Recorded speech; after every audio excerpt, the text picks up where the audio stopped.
Hi everyone, my name is Phil and welcome to Phil Does 3D. I'm a multimedia and 3D artist and I stream live on Twitch on Mondays and Tuesdays at 5 PM Pacific time in the United States. That's midday if you're in Australia or 1 AM if you're in the UK. I hope all you guys and girls are well and you all had a good weekend. Smurfberry, I was late starting the stream because Smurfberry says transcode go brr, and I thought he meant that the transcoding stopped, but it hasn't. Transcoding is still working.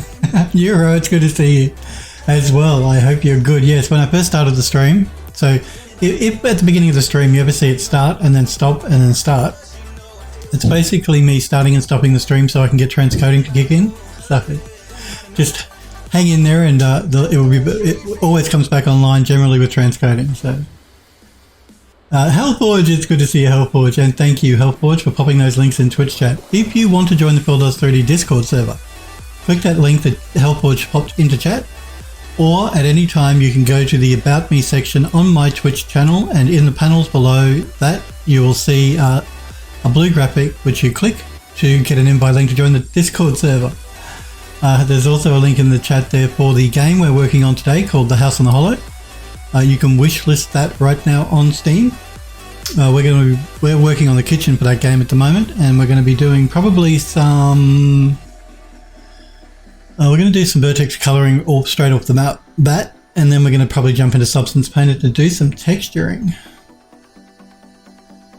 And my website, of course, as well. So if you don't know who I am from a bar of soap, you can go to phildoes3d and put a .com on the end of it, my Twitch username with a .com, and that will take you to my website.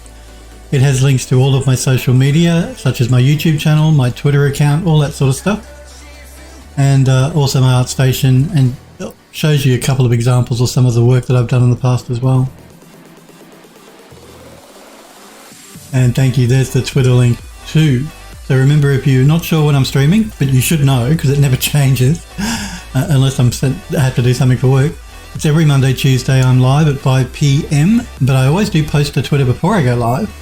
So if you don't want to be inundated with notifications from Twitch, which is fair enough, I turn them off, you can always follow my Twitter page and you'll get a notification through Twitter. So good morning to you too. Copy and save. I'll have the copy, but we don't need to save because we haven't done anything yet.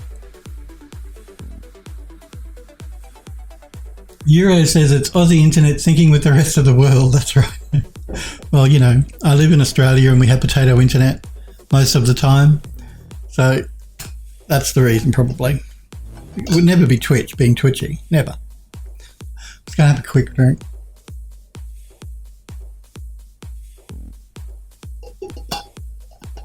I've got to alternate between the water and the coffee.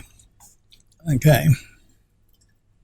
So I use 3D Studio Max to do my modeling work in, so we're going to jump straight into that. Helford says 30 minutes in and no work, YouTube will rage. Yes, YouTube, they will rage on YouTube when they view this back.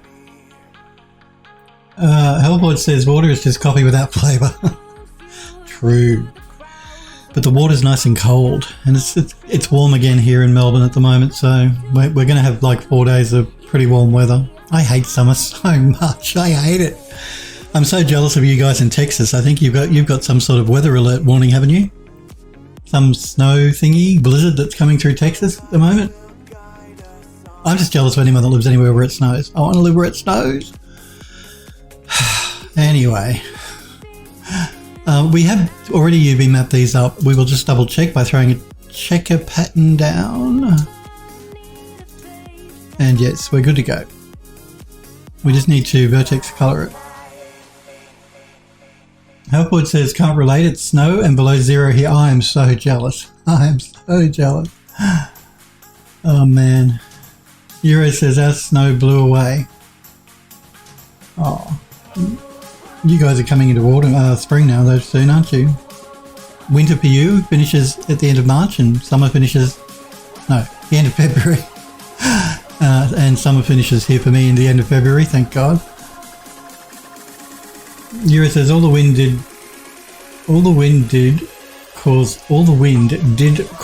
5-foot high snow drifts. Man, 5 feet, jeez.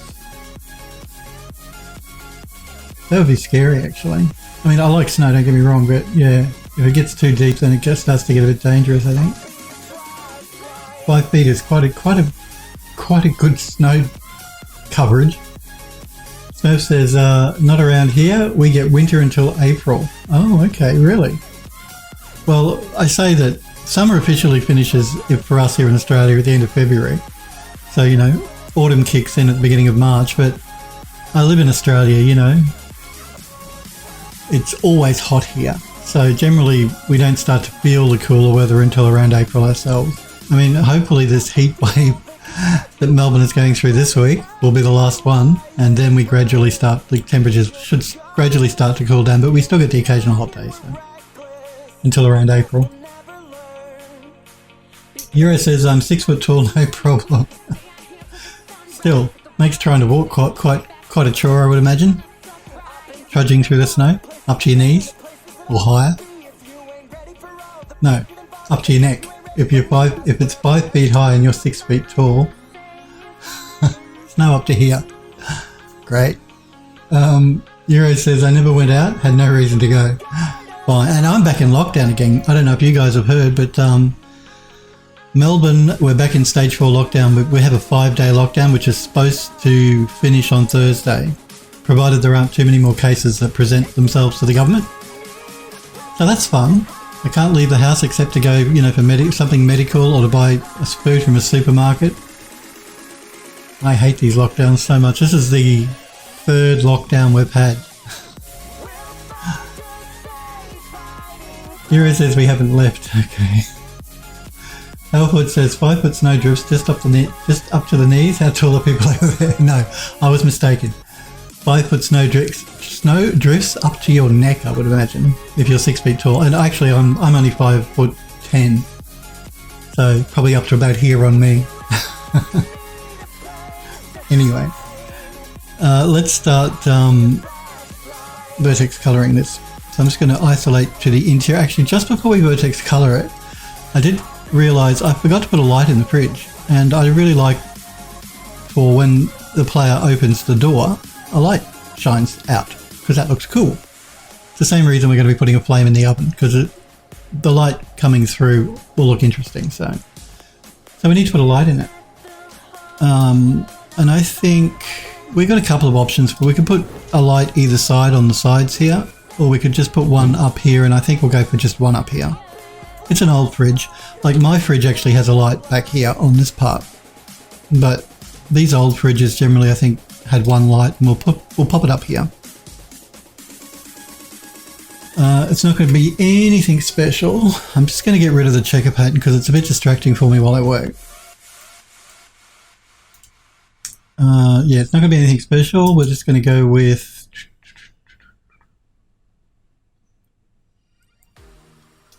Euro says to help forge it berries. We have 4 footers and up to 7 feet. That would cover your head.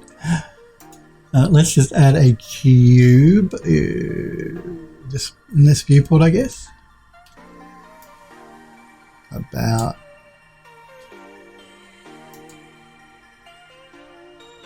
that big. We can always adjust it after the fact.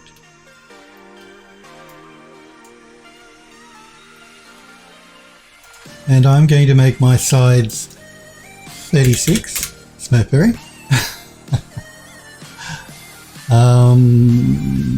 Let me just get gauge sizes here. I might just make it a little bit smaller. They're not quite as tall.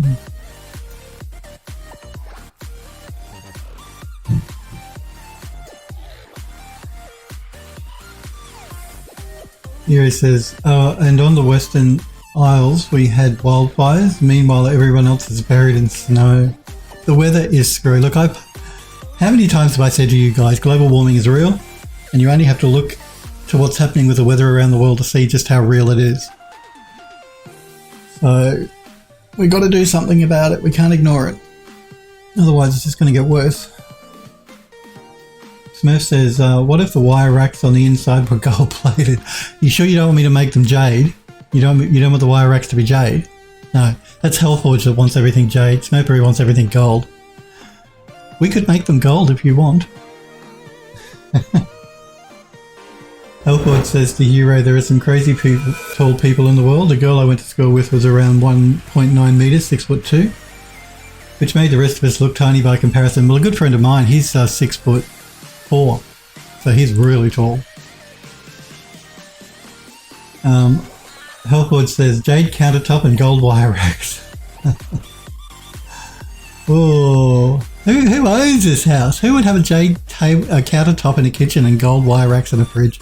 We've got that gold toilet in the bathroom. I mean, the person that owned this place, Mr. Barrett, Francis Barrett, the owner that the person whose house we're wandering through in the game, must have had some strange taste.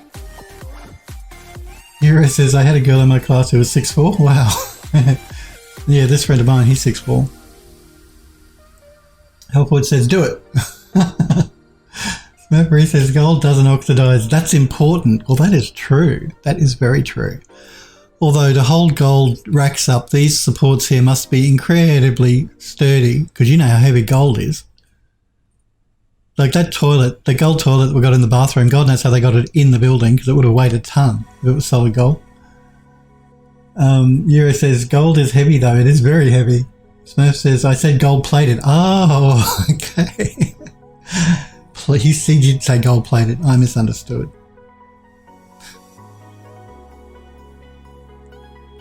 Well, we could do that.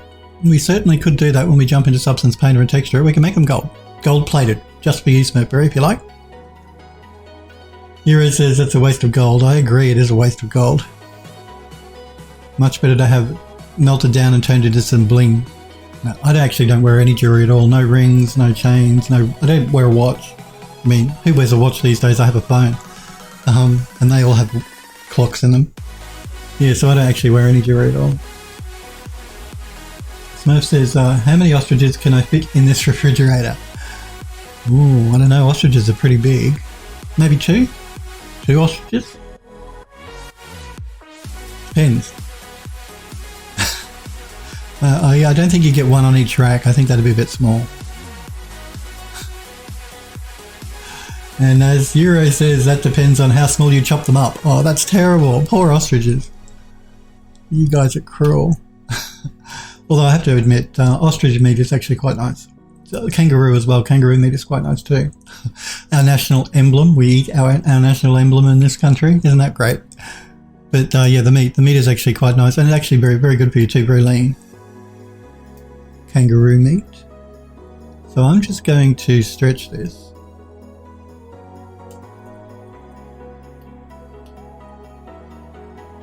Will I stretch it? Maybe, maybe, maybe not. Oops, let's just undo that. Let's throw an edit poly down, I think, instead.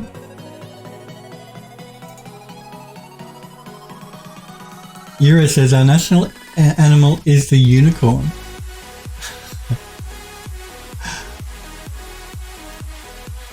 Unicorns, hey?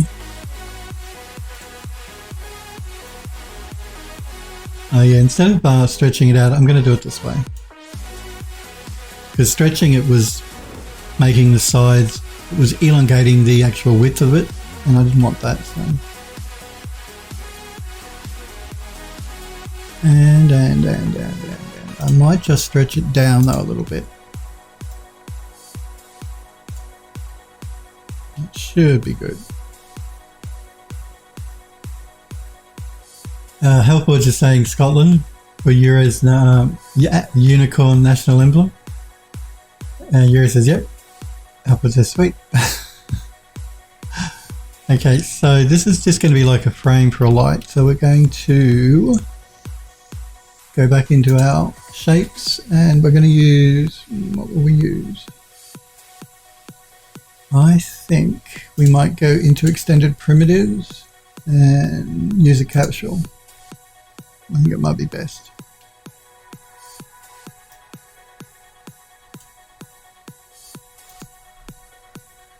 Let's rotate it.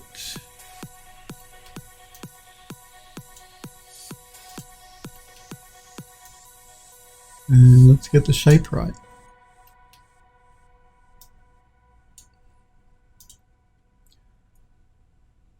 We need it to be a bit bigger.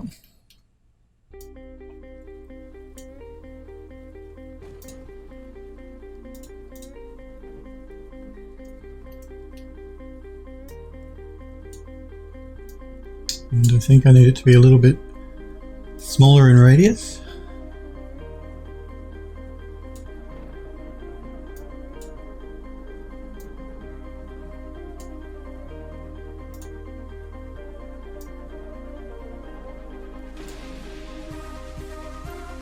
And let's just move it out of the way.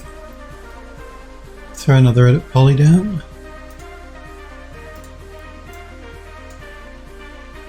And we'll delete that half of it.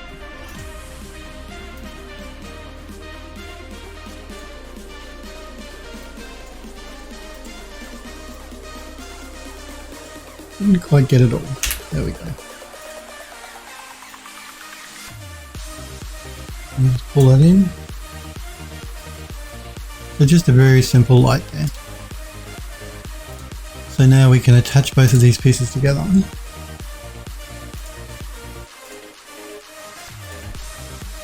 And collapse the stack. I'm just going to reset my pivot to the middle. And we're just going to send that over to Ryzen real quick to UV map.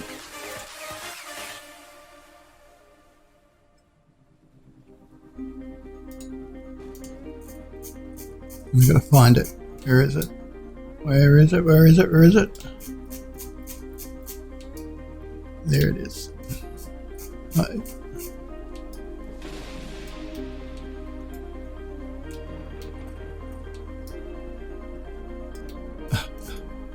It's because it's so small, I've got to be careful with my scaling here. All right.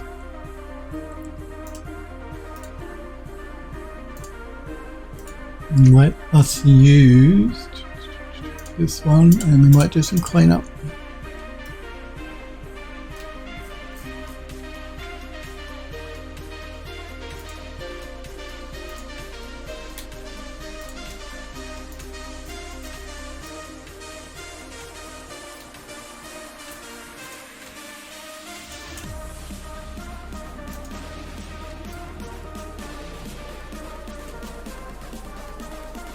I think what I'm gonna, I think what I'll do with this one is I'm gonna place this toward the top of the fridge. So I think what I'll end up doing is I might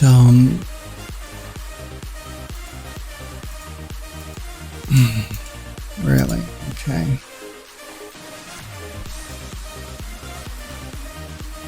We need to leave one cut line, we can't completely seal it. So if I stitch this one, let me just have a look at this.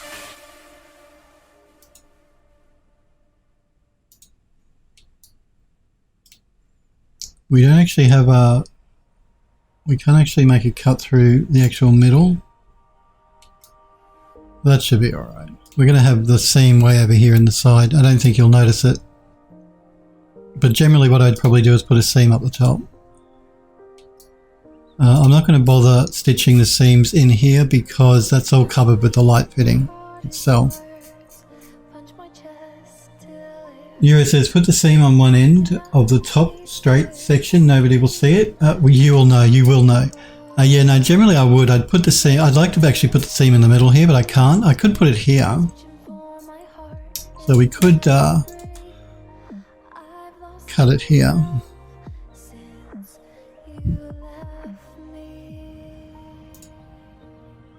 And then we could stitch this one.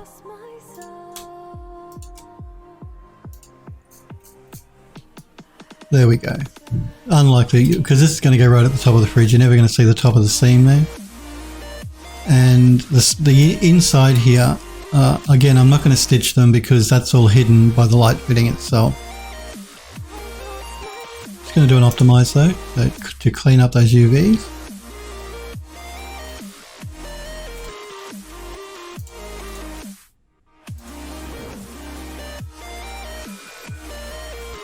Helpwood says, I think moose is our national animal over here. Oh, mooses are lovely. We all like mooses. Euro says Canada. Helpwood says Sweden. Euro says Eurasian elk. So yeah, moose. We like the moose.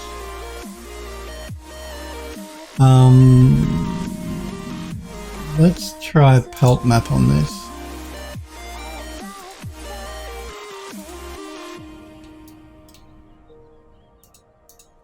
We're getting a little bit of stretching happening here and probably here, but that's okay. Not enough to worry about, and it's going to be a glass shader anyway, so you're not going to notice it. It's very little anyway. It's a very light red, so it's not stretching very much.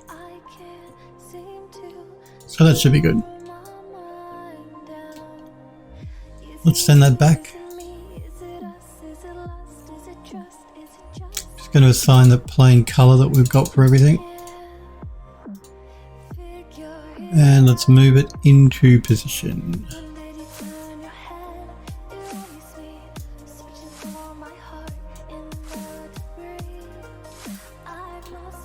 Now, where do we want it on the fridge? Actually, probably not too bad. We could move it up there. We could, I think maybe around about there.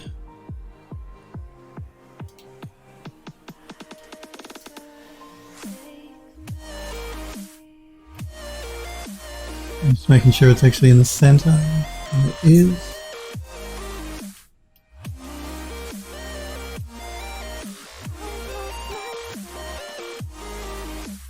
Healthwood says, pretty cool animal as long as you don't get too close to it. Yura says, Canada's national animals are beavers and Canadian horses. Well, beavers are cute too. We all like beavers. Actually, I've been watching a couple of videos on YouTube of this guy who feeds these wild raccoons. I mean, there must be like 50 of them that flock around when he goes to feed them. And they look pretty cute too.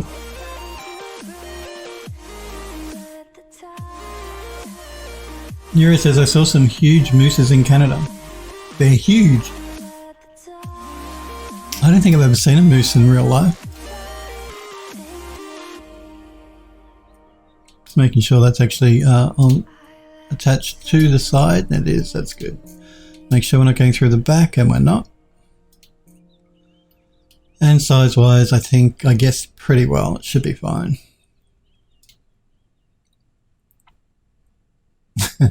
Healthwood says, beavers are unreasonably cute. They are cute. All animals are cute though. Well, most animals. You won't say all, but most. I'm going to attach that to the rest of the fridge. And we are going to repack the UVs now.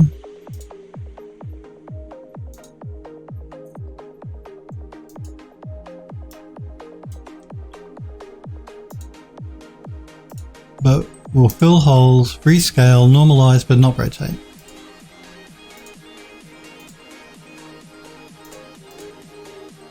Let's throw a checker pattern back on to check to make sure everything looks good. And all the textile density is the same, which is good. I think we're good to go. Okay.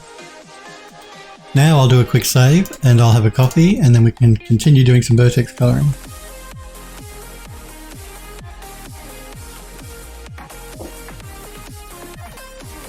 It looks like it's, that's strange. I'm just looking at the Discord here, and generally when I go live, Dinobot posts that I'd gone live, but Muxibot, sorry, didn't do it this time. I wonder why. Strange.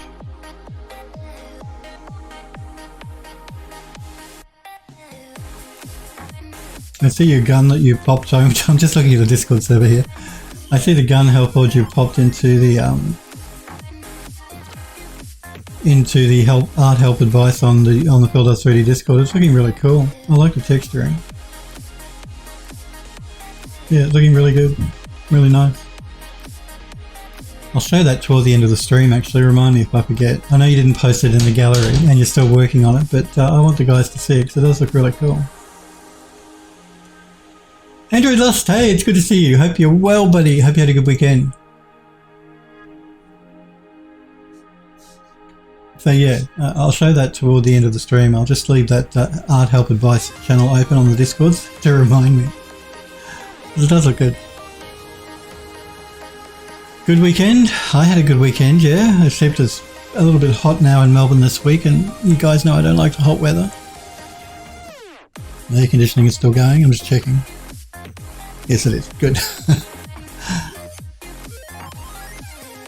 But apart from that, yes, no good. Apart from being in lockdown again, I was telling the guys, this is the third time I've gone into lockdown where I live. It's supposed to be until Thursday. Unless they extend it. Let's just cross our fingers they don't extend it. I hate being in lockdown. Anyway, what can you do? Okay, so we've repacked that, which is good. We've UV mapped it. Textile density is all nice and even. Let's start vertex coloring it. I'm going to collapse my stack. And let's start with you. And we'll make you, I don't know, an aqua. Why not? And then we have you, which is the actual bulb, glass bulb part. We'll make that like a blue. I'm just going to turn on vertex coloring as well, so we can see what we've done and what we still need to do.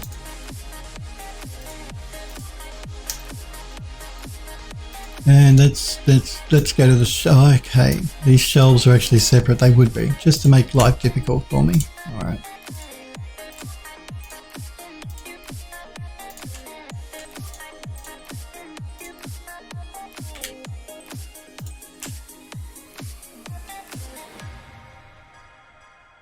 Let's make, actually I might as well select them all while we're doing them. There is no quicker way for me to select these than one by one, unfortunately.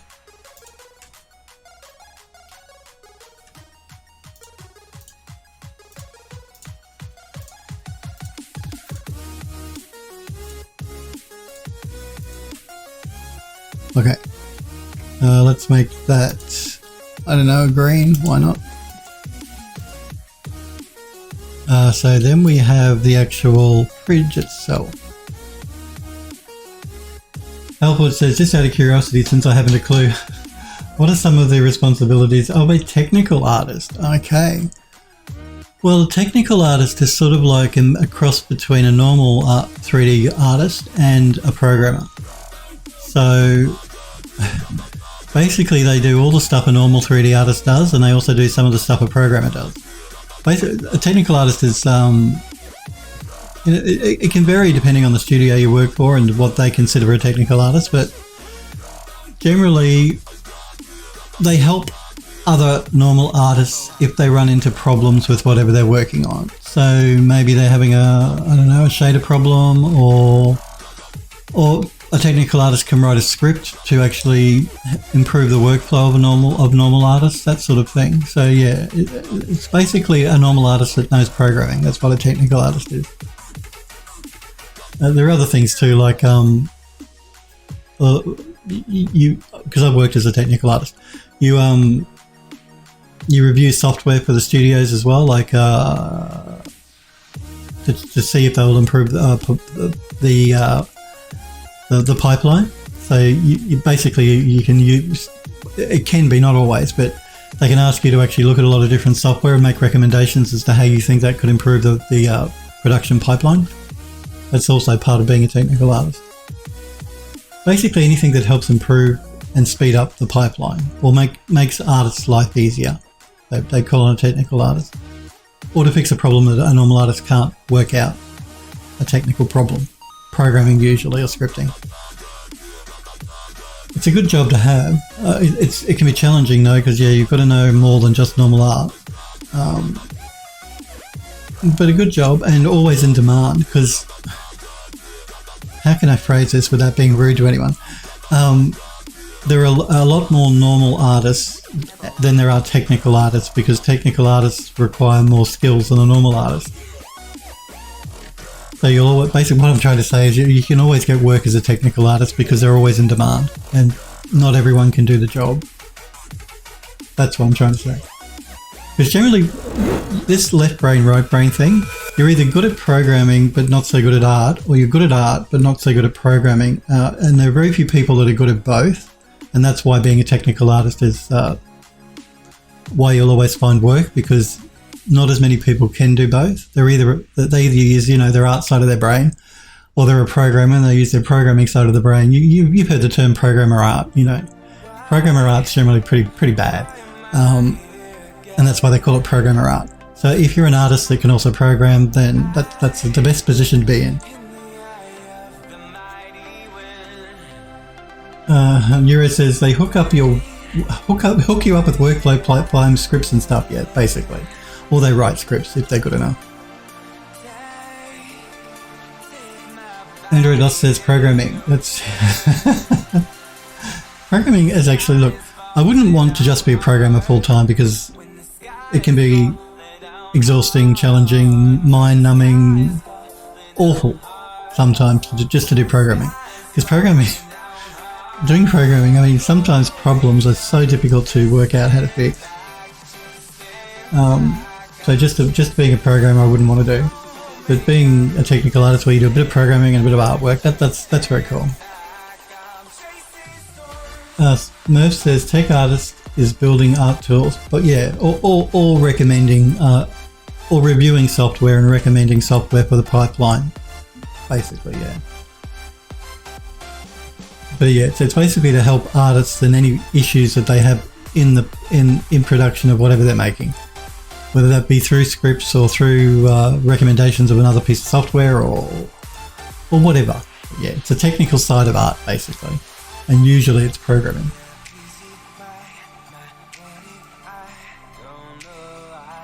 Smurf says studio needs a custom baking solution. Tech artist programs it. Yep, that's right. Here it says tech artists means less downtime, more worky, which is why you won't always find a technical artist in every studio. And it can, because it does depend a lot on the studio. Usually in a game studio you will always find a technical artist, at least one, usually more than one, because games can be very, very challenging to create. Things like an Archviz studio, the bigger or the better ones, you probably will get find a technical artist. Some of them you won't though. You won't find a tech artist at all if they're smaller, because there's less that can go wrong in Archviz than can go wrong with games development or even film stuff. So, but mainly games development.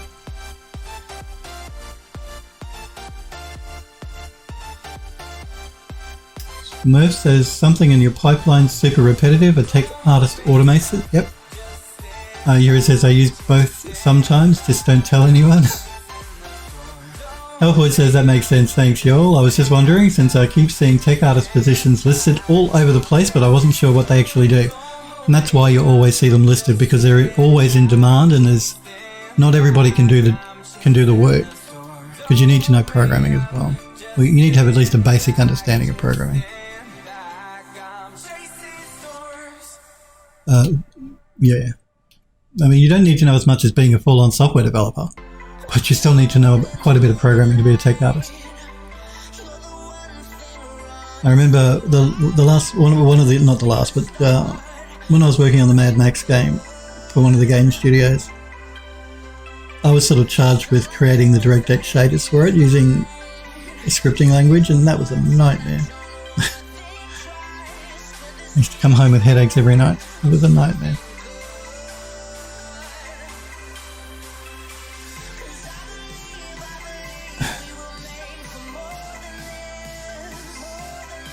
Smurf says I actually got a job lead on a technical art position in Menlo Park this past week. Well, you've been doing programming though, Smurf, and you actually do 3D modeling as well, so you should look at that then. Yuri says, nice, congrats. Smurf says, but I'm still a Python novice, so it's all over my head. You need to know more than just Python to be a tech artist. You need to know a few different scripting languages. I mean, Python's a very good one to know, because you can integrate Python into virtually every 3D piece of software that studios use, but generally you'll need to know more than just Python. But once you know Python well, then you can pick the other scripting languages up pretty quickly because they're all based on the same underlying principle anyway. I mean, the syntax is different, but once you grasp programming through scripting, say with Python, then that'll help you with other scripting languages as well. Android Dust says, nice. Smurf says, some recruiter skimming my profile like, hey, he mentioned Python and art in the same profile. I'm going to send him this technical artist opening. Smurf says, I'm like, brah, I can't program your shaders for you. Again, that's why you'll always see technical artist positions in demand. And why it's always good to know some programming, not just art, because you'll be in more demand. You'll find it easier to get work, basically. Because, because they're always needed, always in demand, and not everyone can do that job. So, and again, it comes back to, like I said, this right brain, left brain thing, where you're either artistic or you're either good at art or you're good at programming, because they're very different disciplines. So to find people that are good at both is hard. Not impossible though, and you can learn it. I'm not saying, if you can't master it right away, that you can't ever master it. It's not so don't take it that way. But all I'm saying is it's generally harder for people that are artistic to know how to program, and also vice versa, harder for people that know how to program to produce good art. Not impossible, but harder. Yura says, why would you want to program shaders in Python? HLSL, GLSL is the way. Yes, and it was HLSL that I was working on that was giving me a nightmare. Anyway. Smurf says, self-loathing. I don't want a lick of HLSL. Yeah, no, it's a nightmare, trust me. Yura says, shaders means maths. I know enough to get a shader to do what I want it to do. That's the important thing. Smurf says, yesterday I stumbled through about an hour of Mel to write a small script to delete a suffix off the end of a mesh name in Maya.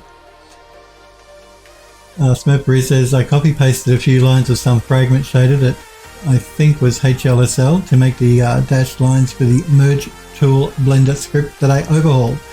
And again, I'm going to remind you guys that Smurfberry has released one script. I'm not sure if he's still working on the other one, I think.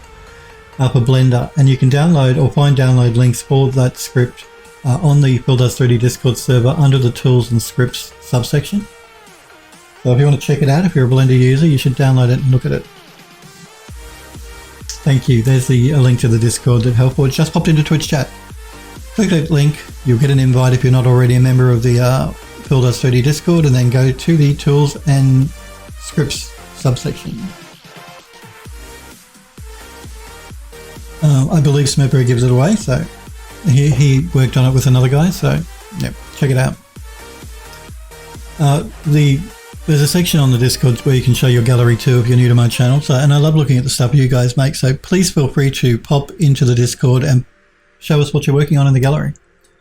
There's also tutorials and tips section, and a section where you can link to your portfolio and all that sort of stuff, or your art station, if you want. Okay, we have these hinges here on the side, so let's do those.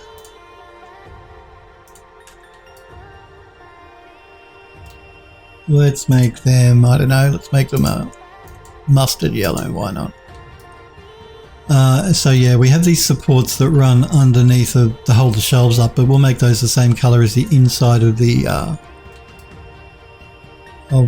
fridge. I'm just looking at that. I just want to check that. I'm going to throw an unwrap down.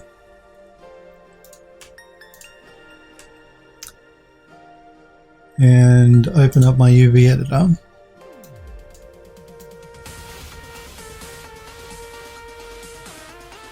And let's check this seam here.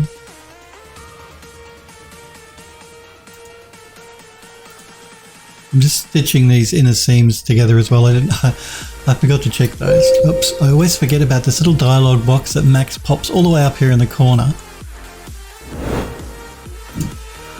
This is why I prefer to use Rhizome to do this sort of work, because of just the quirks of Max, where I select a seam, I want to stitch it. Why Max wants a confirmation by throwing up this little dialog box is beyond me. So that's better. We just wanted to stitch that so that we get a nice UV map through there. But that does mean I just need to repack again.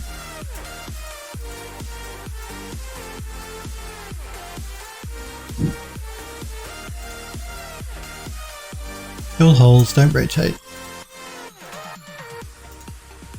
There we go. That's better.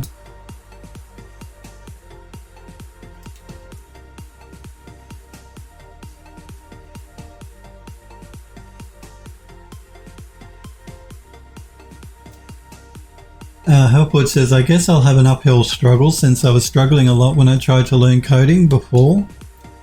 It's a lot easier for me to multi-discipline into 3D hard surface and audio, since those creative processes are both familiar and comfortable for me.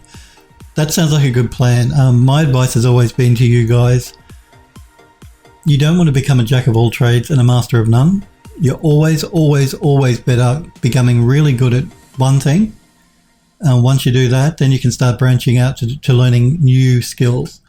So if you're a 3D person, get really good at whatever 3D program you're using and making 3D stuff. And then you can start looking at maybe learning some programming or doing some animation or whatever else interests you. Don't try and learn it all at once because it's too much. And generally when you go and work for a studio, you're not doing everything unless it's a really small studio where they can use the skills of somebody that has multiple skills. Generally you're just working on one type of thing. You're either a 3D artist, or you're an animator, or you're an environment artist, or you're an audio guy, or you're a programmer. Unless you're a technical artist, then generally you're just going to be doing one thing. So my advice is to learn one thing really well, then start branching out and learning new skills. Don't try and do it all at once. Unless you're working for a small studio where you have no choice. Like if you're making your own game sort of thing and it's you and some of your friends, then you're probably going to have to do more than one thing, but that's different from working professionally in a studio. Yura says, I haven't worked on my own models in about a year, so I have nothing I can pimp out. Well, that's okay. And I understand that some of you guys work in the industry and you can't show your stuff because you've signed NDAs and all that sort of jazz. I understand all of that. I have that problem as well, so...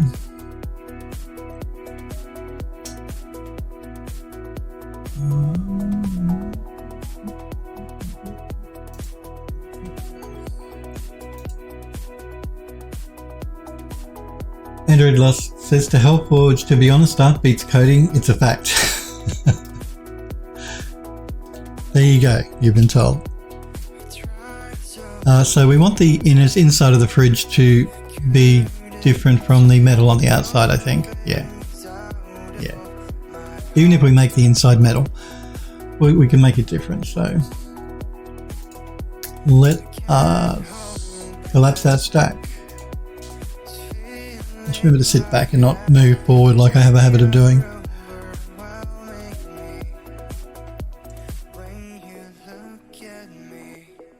Shira says, I like both sides of the coin equally. Okay. Alright. We may have to do this like this. I like programming too. Look, I do. So I like the sense of satisfaction you get when you solve a problem doing programming. Like you get a sense of satisfaction by solving a problem with art as well, but it's different to programming. It's more satisfying solving a problem doing programming. So I like both too, I have to admit.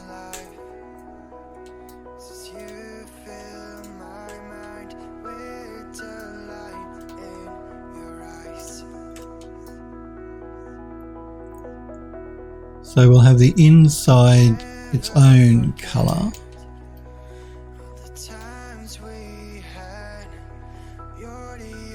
Android Lust says, you're better than me. Healthwood says to Android Lust, that's how it feels at least. I'm sure coding gets easier once. It does. Once you'll have a basic idea of how it works. I'm just not willing to commit the time I need to learn it, since I can better spend my time ironing out the 3D stuff I struggle with. Well, again, and that's a good way to go. Make sure you get good at doing the 3D stuff before you try and learn the programming, if you want to learn programming. But it is true that once it can take a little while to get your head around how programming works. But once you understand how it works, then you'll find it easier to do no matter what the scripting language is, because again, they're all sort of based on the same underlying principle doing programming. It's just the syntax that changes, so you will find it easier. Just getting your initial head wrapped around the way programming works. It's again with 3D probably as well. Just getting your head wrapped around the way things work in 3D programs. Once you understand that, then it's less of an issue. Let's make the interior color a purpley pink.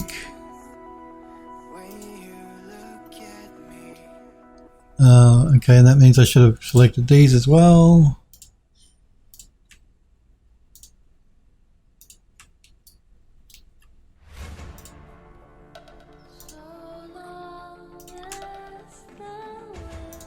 Let's make them the same color. So we've got the light, the interior of the fridge, and the rest of it can be one color. I could leave it white if I wanted to, but I will actually select them and give it its own unique color. But white is a color, so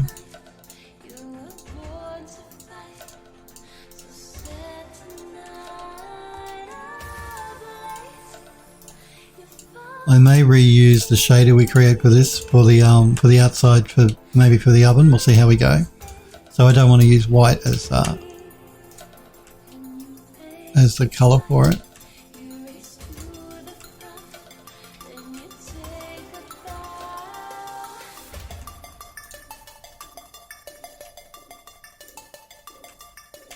And just have a bit of a chamfer on the edge there.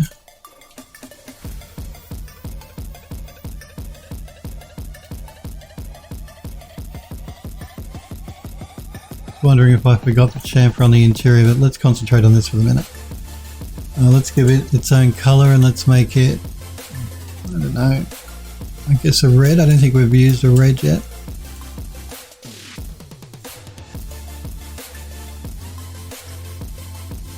Same dealie here. I think we might have a chamfer on the edge.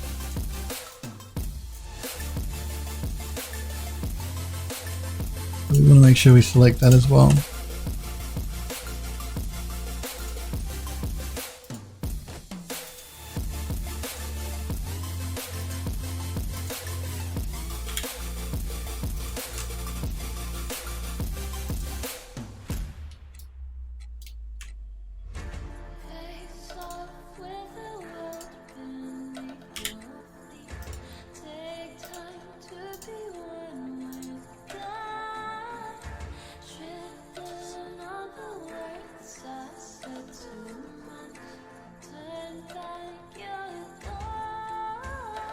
Helpful, Yuri says, it just takes practice. Knowledge is an instant. You have to not be afraid of falling. It's part of learning.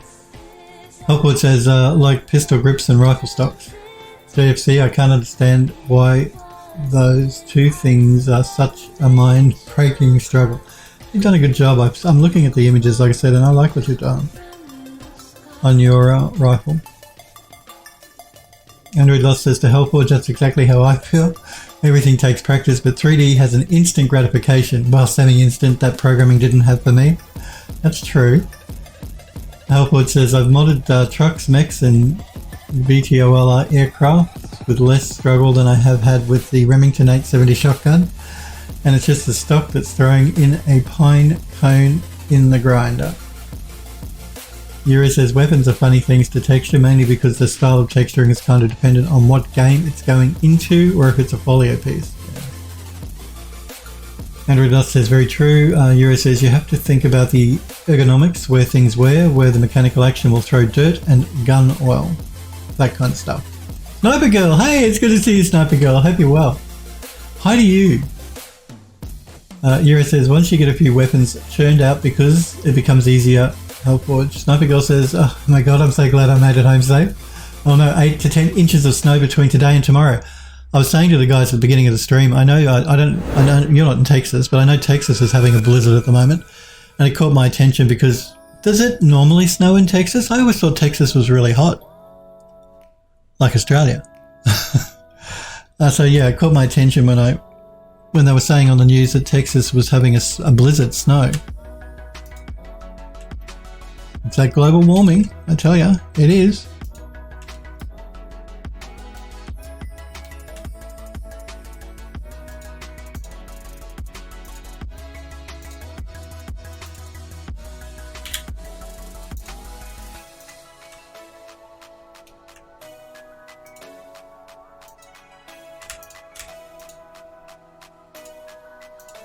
Honestly, I'm clicking everywhere but where I want to click. What's that all about?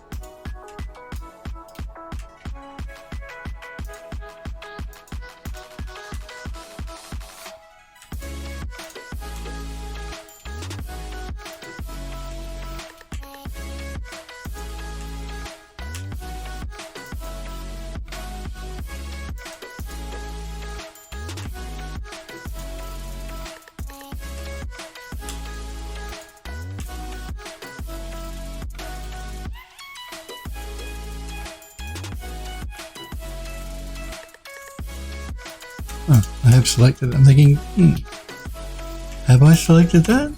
I think it might have selected the entire run all the way down, actually. Yeah, it looks like it has. Which is a good thing.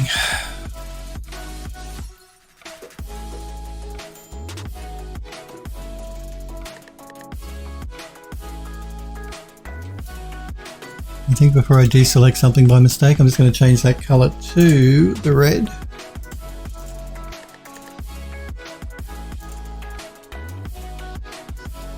That looks good. And then we just have the edges here.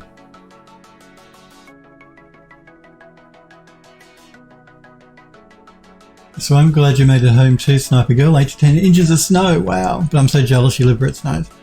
Smurf says hello. Uri says hi. Android Lost says hi. Yeah, I know the snow is pretty crazy this month, he says. Smurf says Texas is dead. Sniper Girl says there were literally 3 people who got stuck right out of work. Misguessed where the road ended, and yeah, they got stuck on the side. Man, I wouldn't want to be stuck out in my car in a snowstorm, or any sort of storm, any sort of snow. It'd be cold. Android Lost says, I believe it's snowing in parts of Texas that never gets snow. That's what I thought. That's why it caught my attention on the news, because yeah, Texas, hot, and they're saying snow.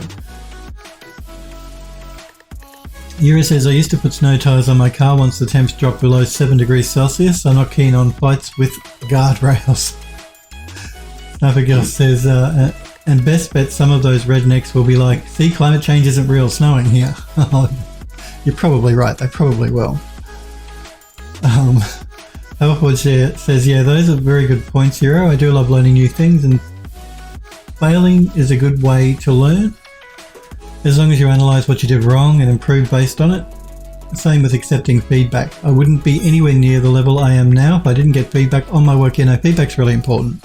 Just getting a fresh set of eyes on what you're doing, because once you work on something for so long, you can get blinkers, you know what I mean, or blinders or whatever they're called. You can't sort of see something that a fresh set of eyes will see, so it's always good to get feedback from other people. Yuri says, yeah, don't be afraid to ask. A problem shared is a problem halved, so they say. Good advice. Sniper Girl says to Euro, the wind chill is -6 degrees where I am. Oh, I wish I was there. Because I'm having 4 days of a heat wave here in Melbourne, and I hate it. I hate it so much. Elfwood says, and you're spot on with the texture comment as well. That's where I'm struggling a bit now, since I'm not super into guns in general, so I'm not sure where the wear and grime tends to pile up. Android Lost says, a few days ago there was a multi-car pileup in Texas. I don't know how many, but I think it was over 50 cars. Actually, I think I saw that on the news too. Was it Texas or was it the UK? Oh, I can't remember. I think it might have been Texas. Or was it Australia? Oh, I don't know. We had a bad multi-car pileup here in Australia too on one of the freeways not that long ago. I think it was when they introduced restrictions that I'm back in here in Melbourne. They closed the border down to the States, and I think the reason, and when they closed the border down, I don't think they told people what was going on, and we had a big multi-car pile-up with trucks and stuff smashing into cars. It was quite bad. Because they weren't aware that the roads had been sealed and closed, like police were there with blockades and stuff. And they just went, you know, the truck just went at its normal speed down this highway and crashed into all of these cars.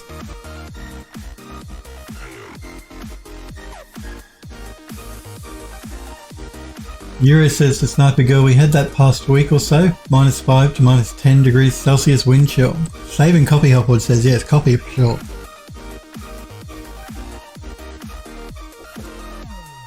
I will do a save just in case. So we have this little chamfer around the edge here as well.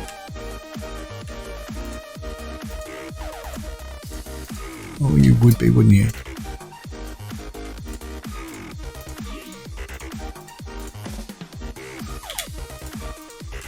Yeah, no, that's a chamfered edge. I can't select by anything but face, unfortunately.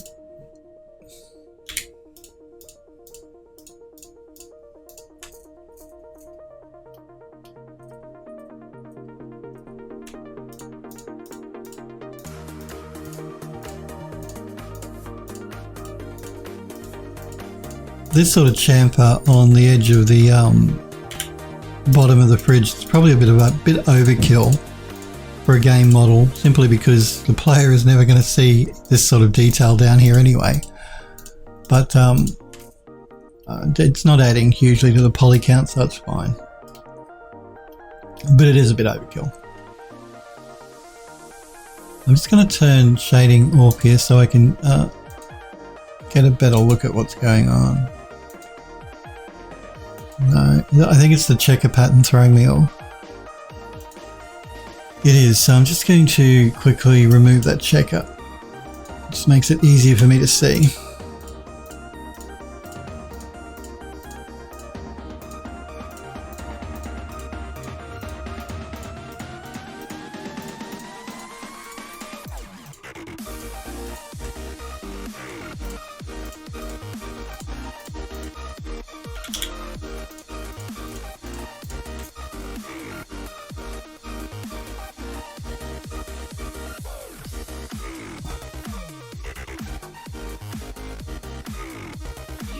Blinkers yours says, yep, tunnel vision, thank you. They're both, that's what I was trying to say. Sniper Girl says, last time I go, wow. Smithbury says, sometimes things also just need time to stew in your subconscious before it clicks.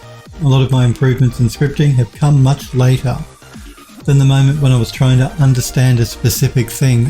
I find if I go to bed on a problem, like if I've been struggling for hours trying to work out a problem, usually programming, if I sleep on it and look at it the next morning, I can generally fix it or work the problem out. But if I sort of try and force myself to stay awake to fix the issue, generally I can't. So, yep, a good night's sleep is always a good way to go.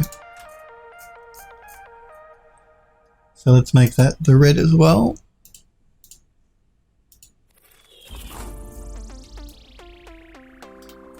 And then we have this. It looks like I might have just selected that back face there and I shouldn't have, so I'm just going to select that again and we're going to make that back, send that back to the purple. And same with that bit there. I should not have selected that, so let's make that the purple.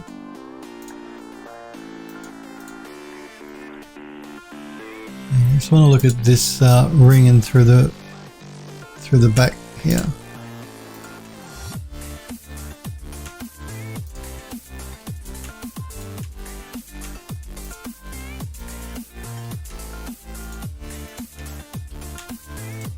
This is why these things always take longer than you think they're going to. You think, oh, I'll knock that up in, half an hour. Nope. Computer says no.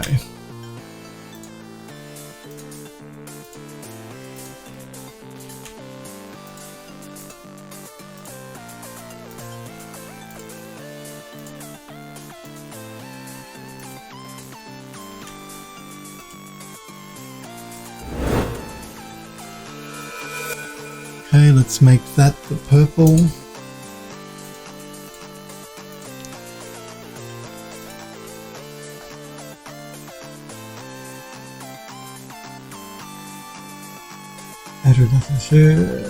Edward Loss says one site said 100 cars. Not sure. Sure, that's a close estimate. That's a pretty bad pile up. 100 cars. Sniper Girl says when I lived in North Carolina, I remember getting a centimetre of snow when school was closed. Grocery store was cleared out of bread and milk, and so many accidents. Hugh says, "Wow, with 1 centimetre of snow." Because he's just had 5 feet of snow.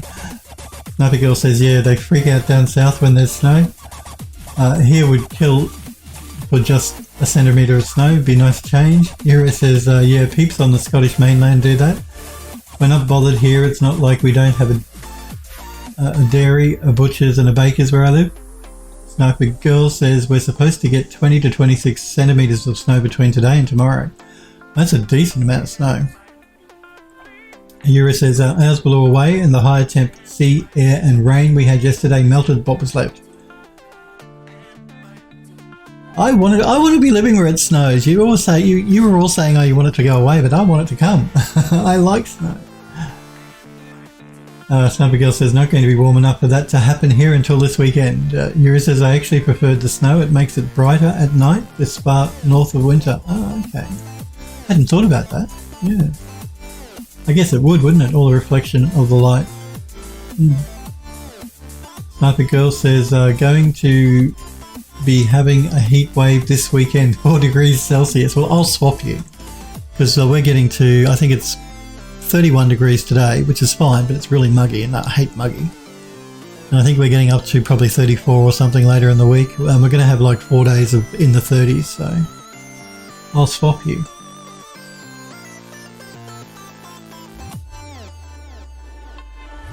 Sniper Girl says, better than it's been lately. We had snow from last time. It snowed still. Smurfery says, I want more snow. Me too. I want snow. Sniper Girl says to Smurf, well, you can have it. I don't want it. Smurfery says, the weather people have promised me apocalyptic amounts of snow for the last 2 or 3 snowstorms. And we've gotten at most 2 inches, 4 inches, 4 inches. At least you're getting 4 inches of snow, or 2 inches of snow. I'm getting 0 inches of snow. And I never will, even in the middle of winter, unfortunately. Because, you know, I have to live in the hottest country on the planet. One of the hottest countries on the planet.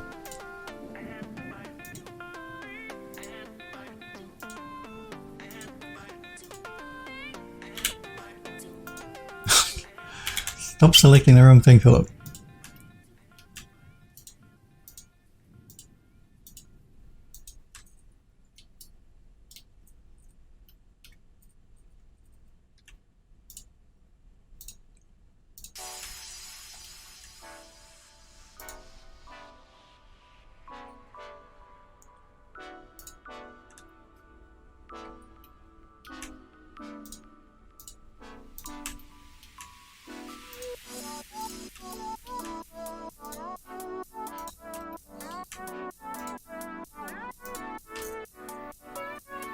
And let's make that the red.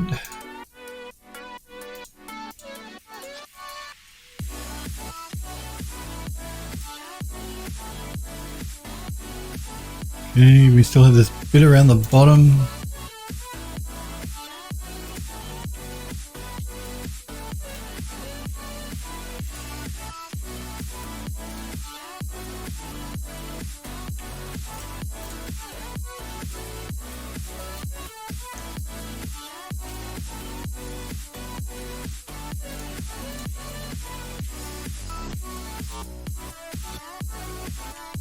Let's make that the red as well.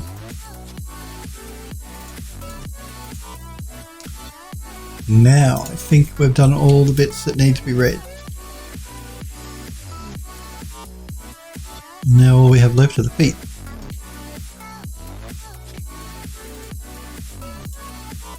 So let's select them. And let's make them, I don't know, a dark bluey colour, why not?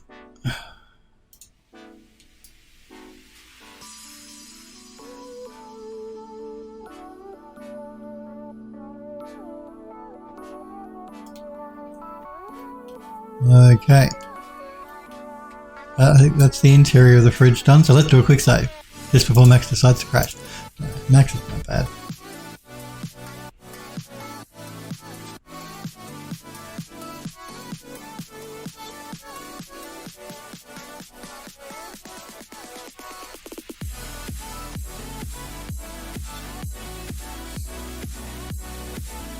So what do we got here? Hellforge says, roughly 6 months of banging my head against the wall between the first and second version. It was also the first model I did in Substance Painter back in the day, so textures are questionable. Let me have a look. I'm just going to copy this link and check it out. Again, if you're new to my channel, you want to know more about me, go to my website, phildoes3d.com. So my Twitch username with a .com on the end, links to my social media, images from my gallery and all that sort of jazz.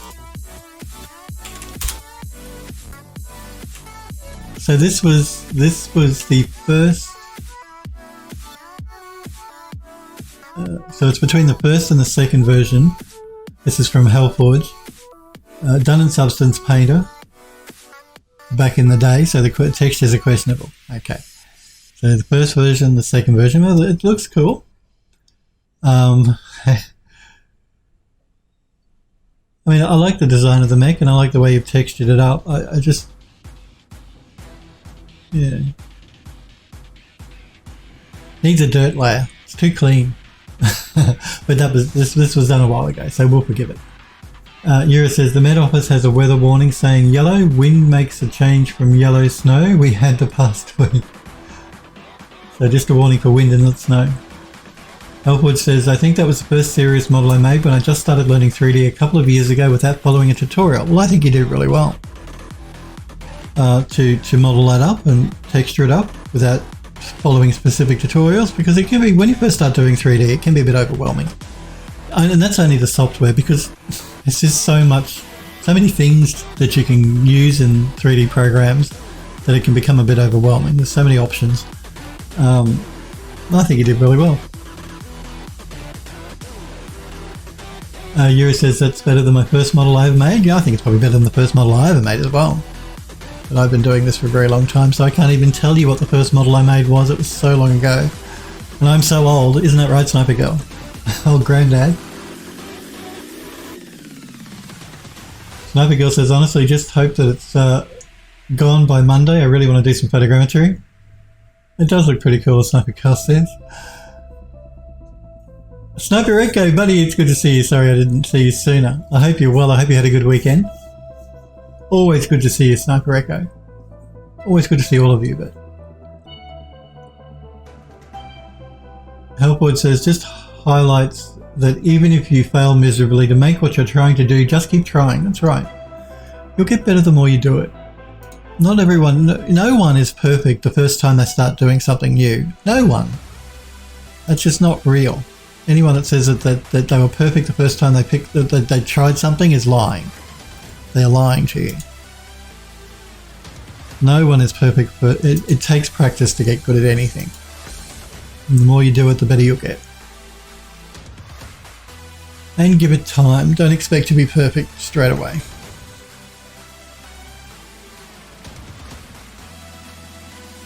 Maxo Friendo, hey to you. I hope you're well, Maxo Friendo. Hope you had a good weekend. Good to see you. Sniper Girl says, you were only friends with Noah on the Ark, that's all. Not super old. Oh, you get the stink eye. I was expecting it, but you get the stink eye anyway.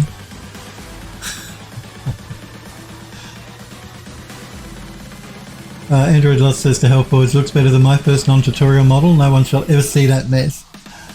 Sniper Echo says to Android Lost, dude, how goes it? No apologies, Sniper Girl says. I wasn't expecting one from you. Let's collapse the stack.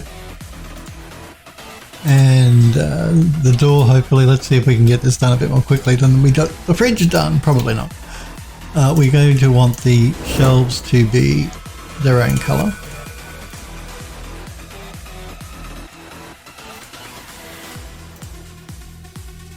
So let's make them, I don't know, a green. And then we're going to want the interior of the door, which again, it's we're going to have to go into face mode here, unfortunately. Let me see if I can actually deselect it. Let's see how we go. I'm going to hold down the control key and go to face mode. That means Max will keep the selection I already had. I'm going to hold down the Alt key. I'm going to ignore back facing, just turning that on, and deselect those. Now I want to turn that off. That's okay. Now we want to select these, and again it's a bit of a pain, but anyway.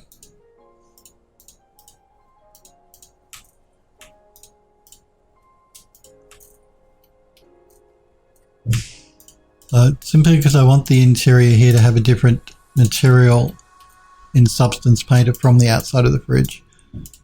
Like the outside of the fridge will give it a painted metal, and the inside of the fridge, well, I haven't decided yet, but it's probably going to be some type of plastic. Actually, I'm not sure. They didn't have plastic back in the day when this building was built, so I may have to try and look for some other type of material to use. Normally it would be a plastic.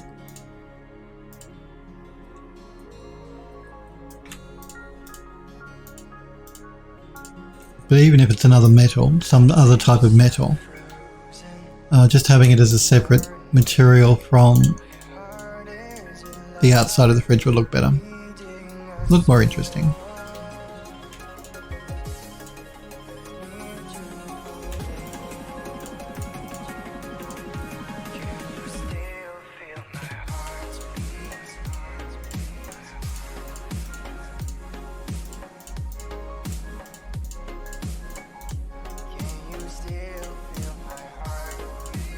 Now it's possible I could use the select all, deselect, but I'll do it this way.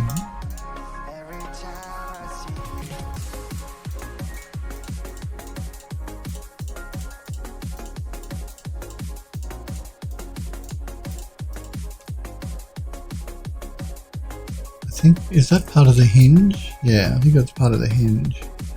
As it is, I'm already selecting on the outside when I shouldn't be. You know what? I think what we're going to try and do, we'll try and do it this way because it's just really fiddly for me to try and just select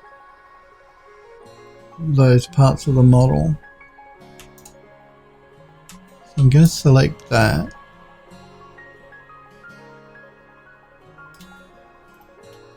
And back in face mode and turn on ignore back facing, and let's see if we can't, if we're careful, just deselect. No, wrong button. Deselect the ones on the outside.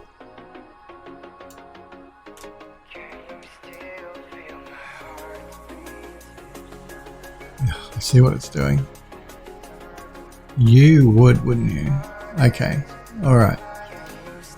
I'm going to go into the right hand view and deselect those. Major pain.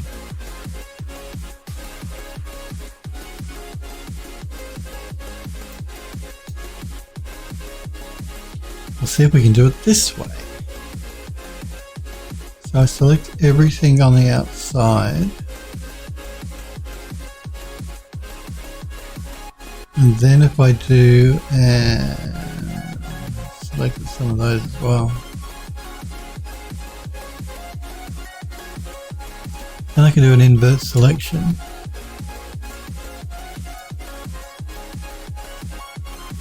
And then that, I don't want these.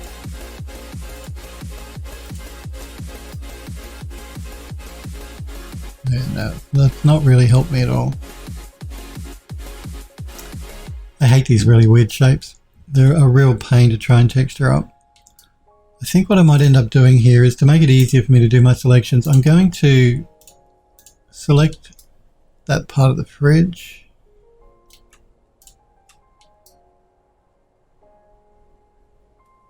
And I'm just going to temporarily, I can't really.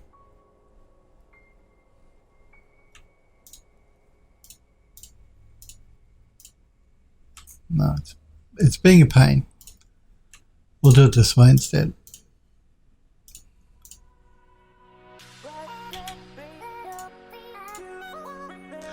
You know what?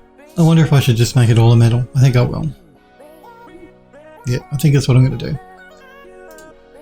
So I'm going to select it all. Deselect these.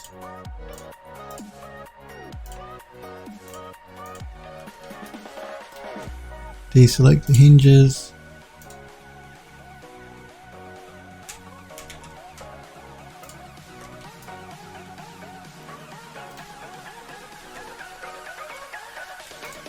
And these.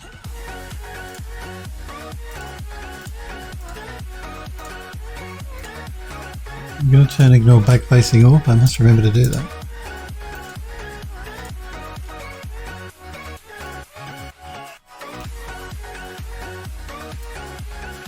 Okay, I just want to make sure I've got all the metal part of the fridge.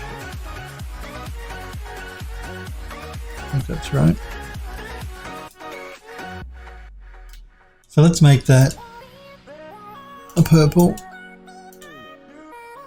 I'm going to turn Vertex Coloring on too, so I know what I've done and what I haven't. And then the hinges, we will give them a yellow. I think I might just might need. I think that's the sticking through the door there, that part of the shelf. I may have to look at that in a minute. So then the handle here will make its own color as well. And we'll make it a blue. And then we've got this bit and this bit. Let's make that, I don't know, a red. And then we have the lettering.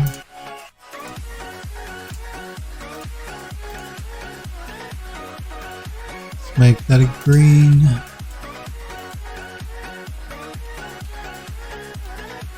And then we have the actual rubber that goes around the outside of the fridge. Let's make that a dark green.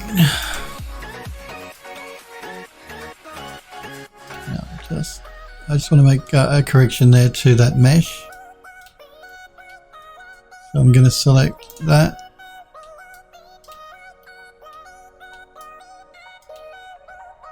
Again, hold the control key down and select vertex, so it just selects the verts of that object. We want to deselect all the vertices except the ones at the very end here.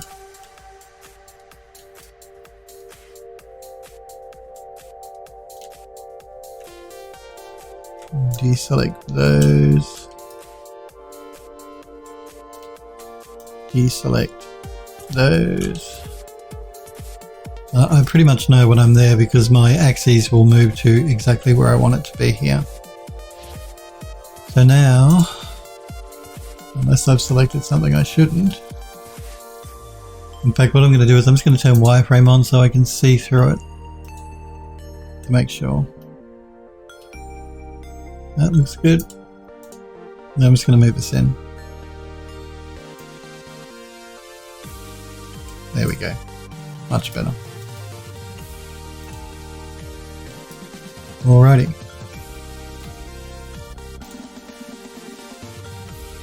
Let's throw the checker back on. I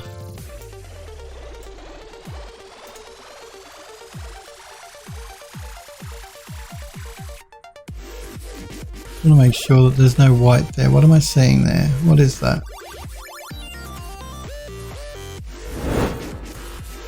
Oh no, I think that's just the selection difference. Yeah, that's fine. Okay, let's do a save and I can have a copy.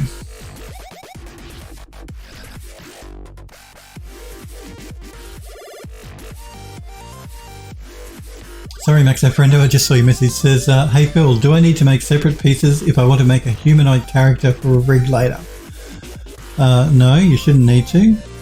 Andrew Loss says, what do you mean by separate pieces? Head, torso, left arm, left leg, right leg, feet, Maxo Friendo says. Yura says, Bakelite or something? Ceramic maybe? Bakelite, I think he's talking about their fridge. Andrew Loss says to Maxo Friendo, keep the body parts together, but it also depends on how the model is,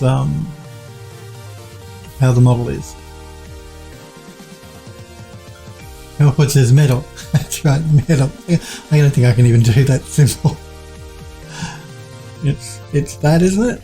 That, maybe. Elfwood says, wouldn't the edge thingy closest to the fridge have some rubber to seal it from having the cold escaping? It does. We do have a rubber on the inside of the fridge door. Yeah, it would help. Snuffy Girl says, Helpwood says, save and copy before it crashes. So yeah, sorry, Maxo Friendo, yeah, as Andrew Loss says, you probably keep the body all as one mesh, but separate the head. Or like, yeah, the head and the neck sort of up to there. Is how I probably do it. But yeah, I wouldn't separate the arms and the feet and the legs and all that jazz. I'd keep that all as one mesh.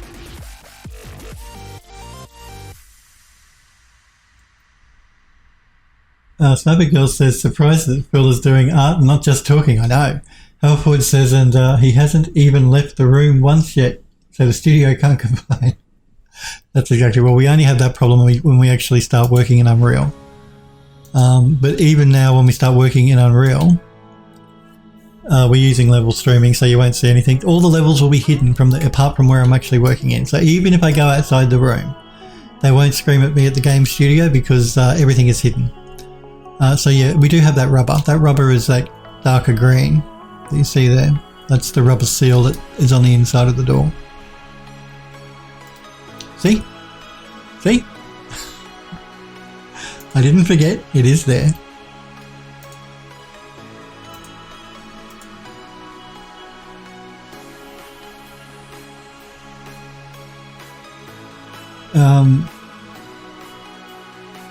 Sniper Girl says dies from shock. Halford says index and index and pinky. Oh, it's that, isn't it? Okay.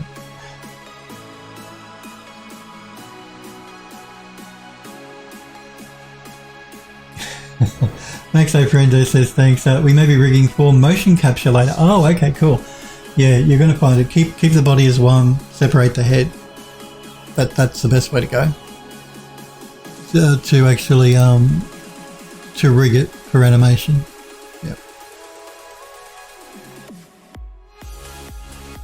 And that's cool. Motion capture is always really cool and fun to play with. Really fun. So you're looking forward to doing the motion capture stuff next, friendo? Alfwood says it was less you forgetting and more me not paying attention to the model. Okay, so let's we've actually done that now. So I'm going to open up the oven that we did next,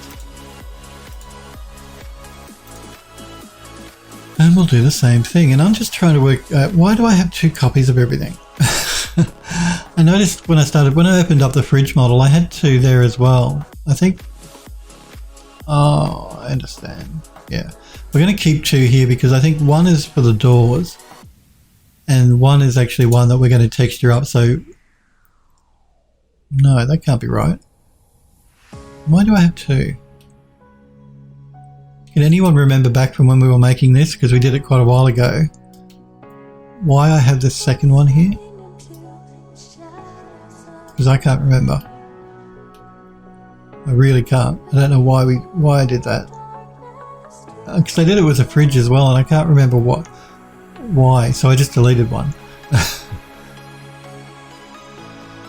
Helpwood says, from what I recall, it's because you merged something and you kept it back up before I merged. Oh, okay. Oh, look, we're going to be saving this as a new revision anyway, so I'm going to remove this one because we don't need that one. Because we have this one, which I'm just going to move out to make sure it is all attached, apart from what shouldn't be attached, and it is, so that's all good. So we're going to have a door, two separate doors, which I'll probably have to say about, they are the same door. One is a little bit wider than the other though. So I could probably get away with just saving out one in the end and bringing that into the engine as a physics object, and we can use that and I'll just have to flip it on the axes and scale it in a little bit to fit here. I could probably do that. Anyway, we'll tackle that when we actually bring it in. This again is UV mapped. We just have to vertex color it, so let's double check to make sure by adding a checker pattern. Okay, now it is UV, but the textile density is not correct, so we'll fix that up. So I'm just going to isolate just the oven. We'll throw down an unwrapped UVW and we'll get it to repack. It hasn't been packed at all.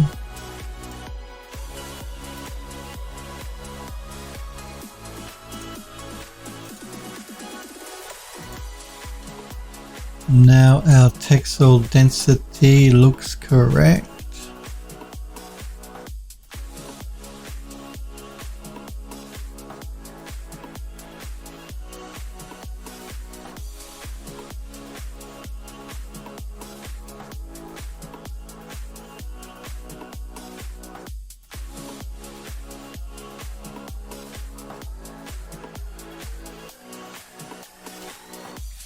I'm going to open up the UV editor. I just want to check something.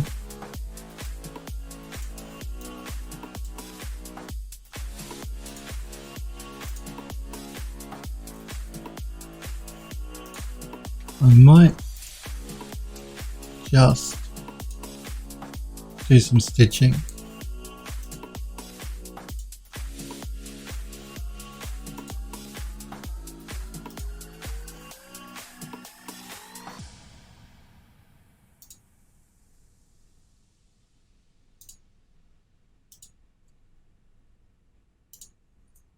Just so our UV maps inside of the oven here are a little bit cleaner. I might leave the seam up in that top corner there.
That's better.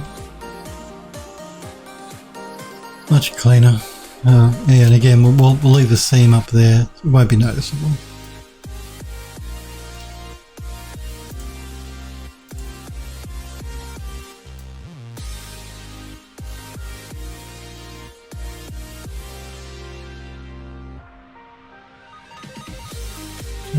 Just. And have a look at this.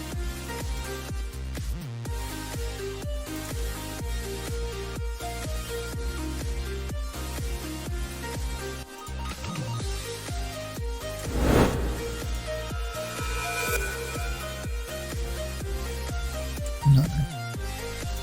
I think that's actually a separate piece around the bottom, so that should be okay. Although we do have Yeah, I think I'm just going to throw an edit poly down so I can check this. Yeah, that's a separate piece on the bottom, so that's okay. We'll keep that as separate. We'll even probably texture that, give it its own unique color so we can give it a different texture, because yeah, the main body of the oven has this bit up here which has the overlap. It was confusing me.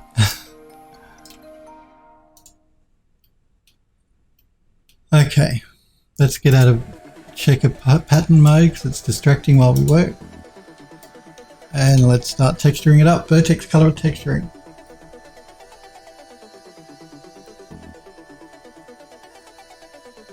Maxo Friendo says, yeah, motion capture should be fun for the actor. There's a lot of people coordinating. I do level design, so it's all new to me. Oh, okay. Yeah, there's something really, I was going to say magical, but that's a corny word, but seeing a character, an animated character come to life through motion capture is just really, really cool to watch. Super cool.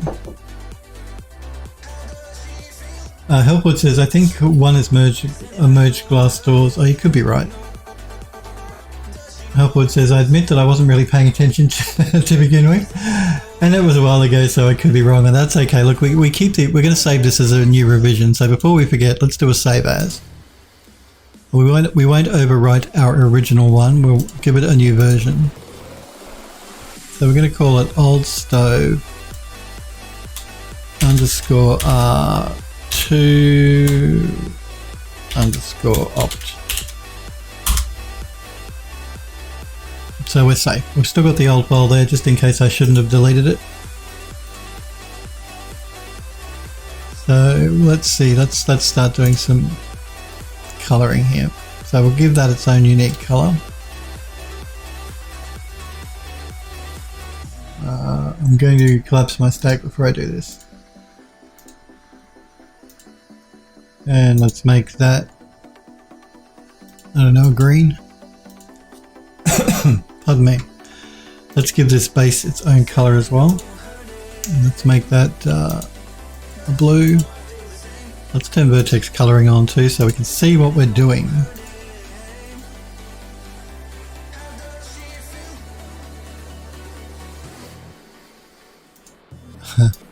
Let's keep Vertex Color turned off because I can't see the individual knobs to select them.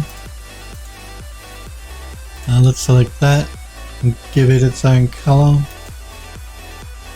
Make it a darker blue. Then we have the cooktop itself.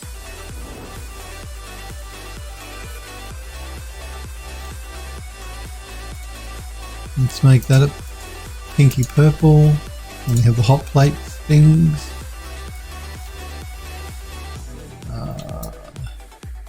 And I think, yeah, separate those up too. Why not? And let's make that a darker purple. And then we have these bits of the hot plate, the frame of the hot plate. Let's make that a dark green. Then we have the actual bars of the hot plate.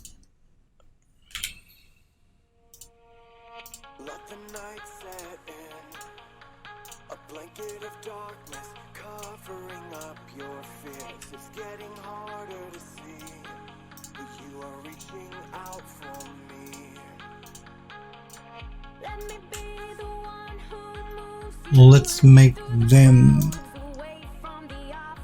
a really dark yellow, brown. Then we have the hot plates themselves.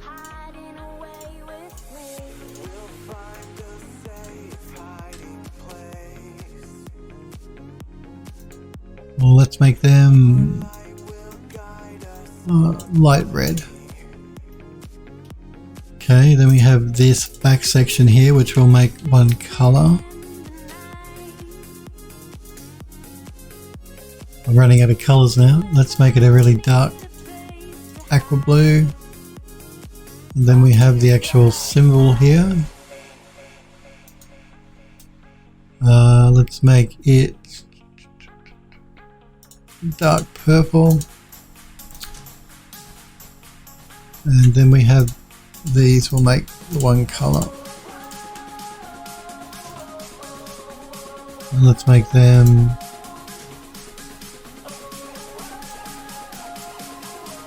that color. Okay, now we have the handle. So all of these little bits can be the same color.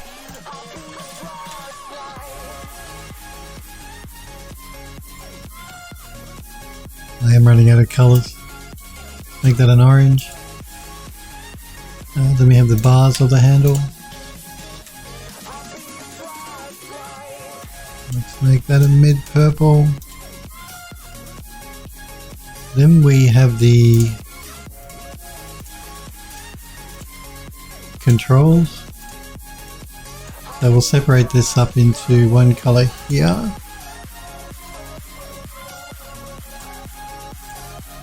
And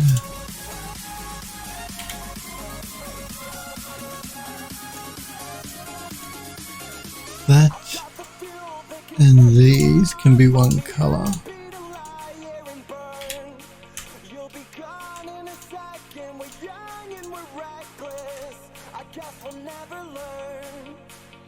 Again, I'm just trying to find colors I haven't reused already. And then that will leave the actual turny bit, control bit, handle bit, whatever you want to call it.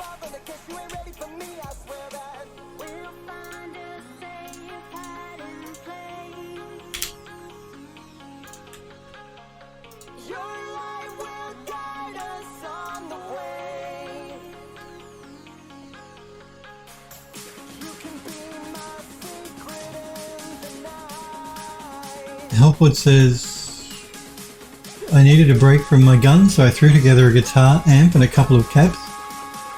Apparently I'm incapable of following my own to-do list. Okay, so what have we got left? We've got the actual drawers themselves. Yeah, let's give them their own colour. This one's going to be quite a complicated little...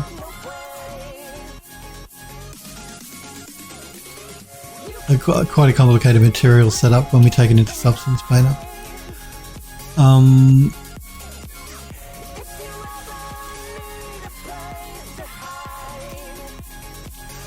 then we have the actual sections at the back here, which are what's going to hold the flame for the ovens. So let's make them that colour. Again, I'm going to turn Vertex Coloring on to check to see if I've forgotten anything.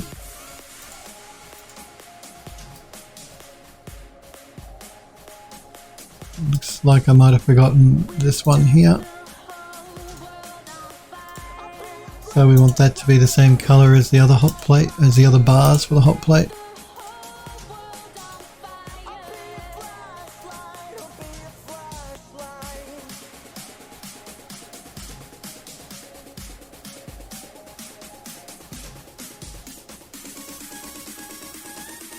I don't think I've forgotten anything else.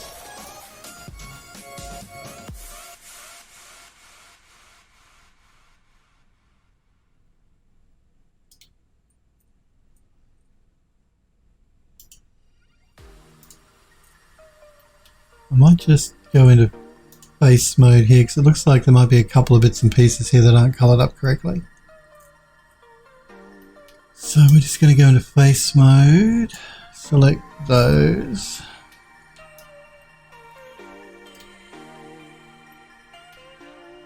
Again, I'm just going to make sure that those are not selected.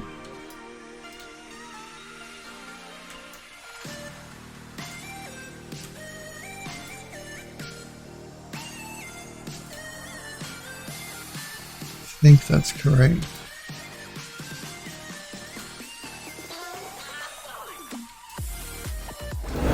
No, we want to make sure that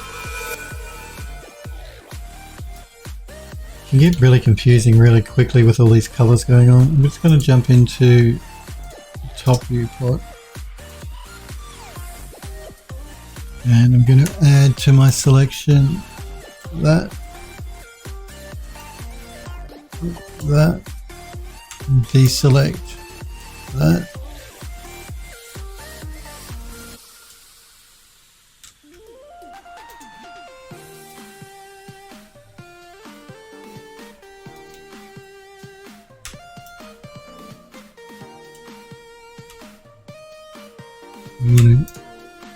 It doesn't really matter if I don't select everything. I'm only doing this for Vertex Coloring, so now if I select that as my color, it should be good. Now I think we've got everything, but I did mess up my little logo thing there, so we're just going to have to redo that. So I'm just going to turn Vertex Coloring off. We just need to redo our logo. So we want that to be one color.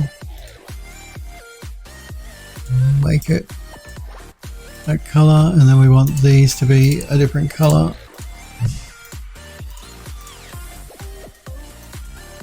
Let's make them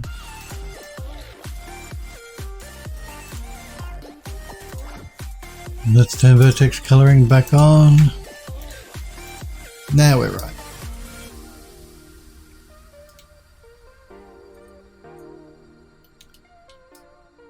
Good. Let's turn the checker pattern back on.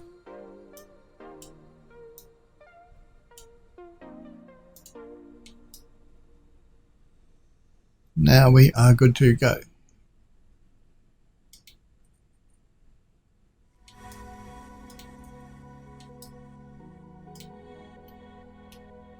Let's do a quick save. Do we save it? Yeah, we saved it as a new version. And I can have a copy.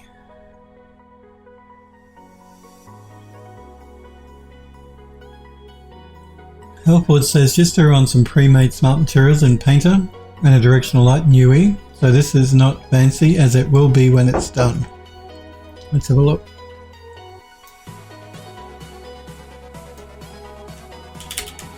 Let's see.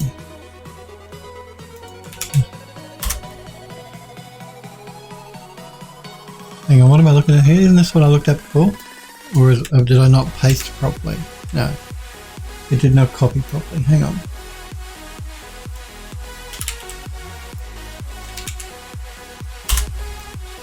Okay, I see. That's looking pretty cool. I like that. That's looking very cool.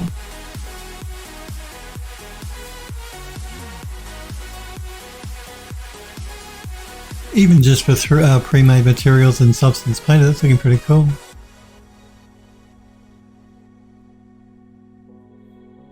I like it.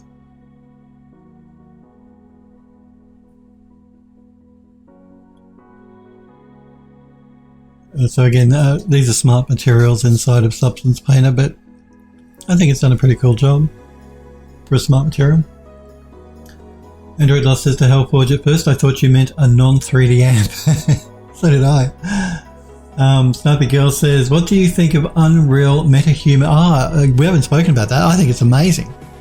Unreal Metahuman Creator. Yeah, it looks amazing, which I wouldn't expect anything less from the guys and girls at Epic Games. They're quite amazing. So UE4 Metahuman.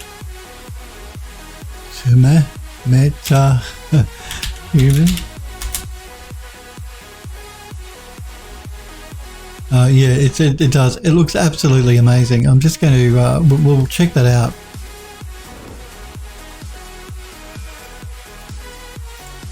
Let's have a look at this one. I'm going to mute the audio because I don't want to infringe anyone's copyright.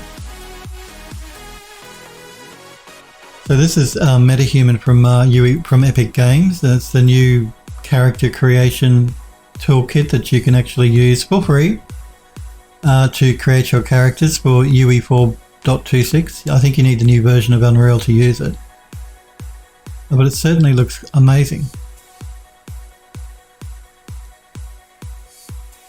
They've done a really good job. I mean, you know, with artificial characters, there's that uncanny valley where they can still look a little bit plastic. but this is still amazing. The amount of detail. And again, this application that you see them using here, this is going to be cloud-based, so it's not going to be something you can download to your computer and use. You're going to have to use it with an internet connection to the cloud, but it's free. It will be free, I should say, when they release it. Of course, you'll only be able to save your characters out for use in the Unreal Engine, but fair enough. Looks amazing. Amazing. Absolutely amazing. What do you guys think of it? Healthwood says to Android Lust, I wish I had the ability to make my own amps and cabs, since the one I have now is terrible. Android Lust says to Healthwood, you should model a studio or stage for the amps. Yeah, that'd be cool. Healthwood says, from what I heard, a lot of the off-the-shelf amps back in the day didn't sound like the stuff you hear on records or live since they modded the amps. Snipergirl says, I kind of hope that they allow for some fantasy-style characters to be made in it. Really want to use it for my D&D characters.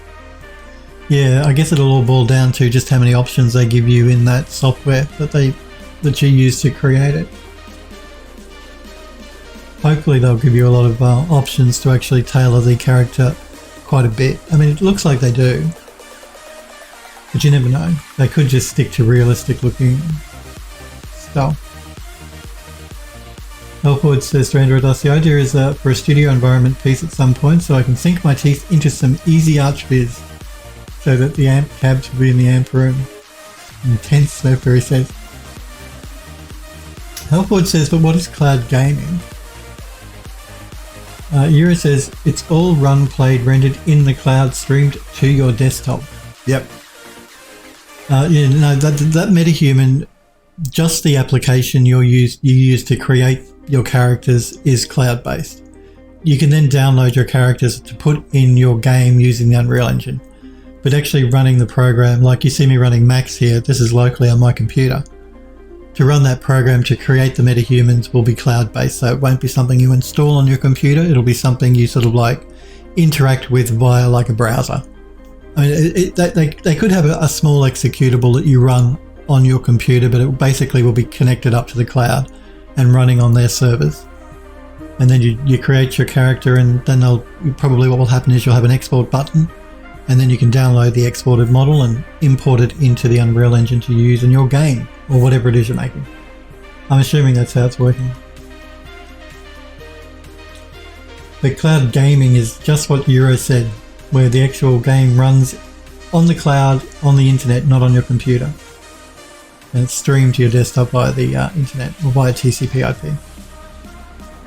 Android Lost says, Metahuman looks pretty good. Guess I'm done making characters. Don't you dare. Your characters are stylized and beautiful, Android Lost.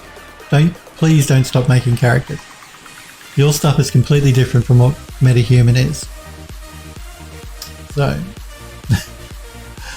and I mean, that's what happened. You remember I've spoken to you guys before and I said, people have said, with photogrammetry, you won't need 3D artists anymore because, you take a picture of what you need and the software turns it into a 3D model for you. Well, that's not true. And the same will go for character artists like you, Android Lust. Just because you have this wonderful piece of software from Epic Games that will create a great looking realistic 3D character for you does not mean that that's the end of character artists. Just like photogrammetry did not mean the end of 3D artists. It's just another tool to help you create stuff. It doesn't replace you. Never will. A computer will never be able to create stuff as well as a human being can. AI is not there yet. It's pretty good, but it's not there yet. The other thing I wanted to talk about too was DLSS. Now, you guys know that we're using, at the game studio I'm working with, we're using DLSS as part of the House on the Hollow game. And I mentioned to you before that it was you had to build your own version of the engine from NVIDIA's fork to actually use it. Well, you don't have to do that now. They've actually made it available as a plugin that you can download from the Unreal Marketplace. I just wanted to mention that because DLSS is really, really cool technology. So if you're making a game, you really, really should be using that plugin. Download the plugin and play around with it because it it improves performance dramatically, and you cannot tell the difference between native rendering resolution and using DLSS unless you're going for one of the really ultra performance modes. But yeah, so my advice would be to if you're making a game, use DLSS. It's really easy to do now. You just download it from the Unreal Marketplace as a plugin. So NVIDIA have made it super simple for developers to actually use. And I believe you don't even need, like, you guys know that when we started implementing it into our game, we still have an NVIDIA contact, but you used to have a contact at NVIDIA who would give you an application ID for your game, and then they give you a DLL once you released your game, a production version DLL. Now, don't quote me on this and don't hold me to this, but from what I gather, reading the release notes that NVIDIA released regarding DLSS plugin, you no longer need the specific application ID for your game, and I believe you don't need to even contact NVIDIA to get them to do an approval before you release your game, because they're giving you the production DLL straight with the plugin. So it used to be that you used to get a development DLL, which meant you had a little watermark down in the corner of the screen. With the plugin now, they're giving you the production version of the DLL, which removes the watermark. And the way that I read the release notes indicates to me that you no longer need approval from NVIDIA to use DLSS in your game before you release it. Again, I could be wrong, and don't quote me on it, but that's the understanding I have. But I mean, the game studio I'm with, we're actually working with an NVIDIA contact anyway, so we have an app ID and all that sort of stuff. So, but I just thought I'd mention that because it's really cool technology to play around with. DLSS, and whatever AMD's equivalent will be whenever it's released and ready.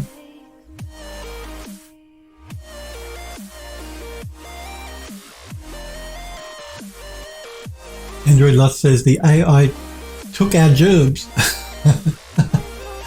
Hellforge says, on the topic of character stuff, if you were to make a pretty bulky suit of armor, would you sculpt it or use normal modeling to achieve it?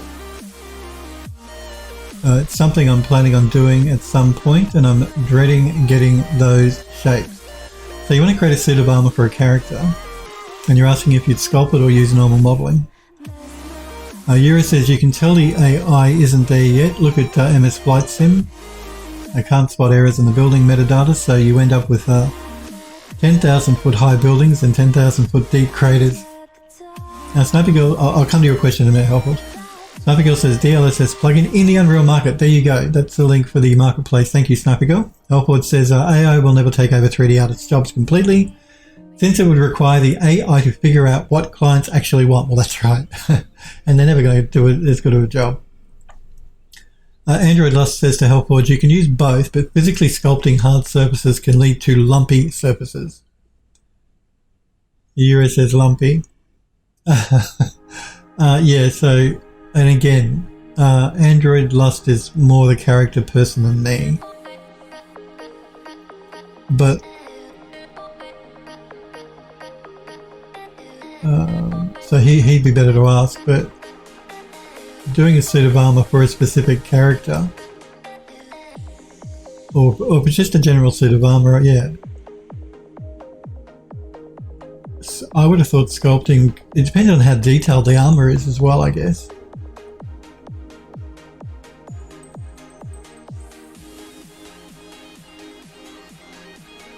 So yeah, I'm not, if I was doing like a really nice ornate piece of armor, so that all the metal work has nice ornate stuff through it, I would sculpt it, but it depends on the armor, I guess.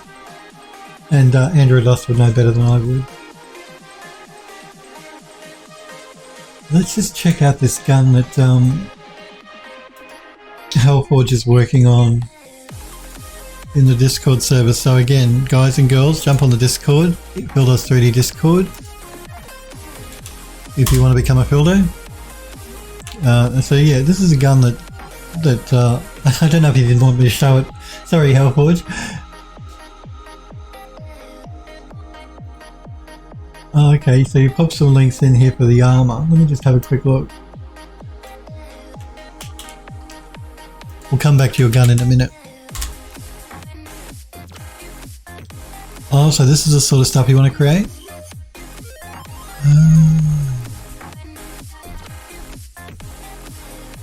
See, my understanding was, like, if you're making armor for a specific character model, I thought what I would have probably done is I'd use the character model as the underlying skin in a 3D program to actually build out the armor pieces. So, you know, you'd select part of the character's shoulder perhaps, and you duplicate it to, I'm not sure what you call it in another 3D program, but in Max it's called a shell.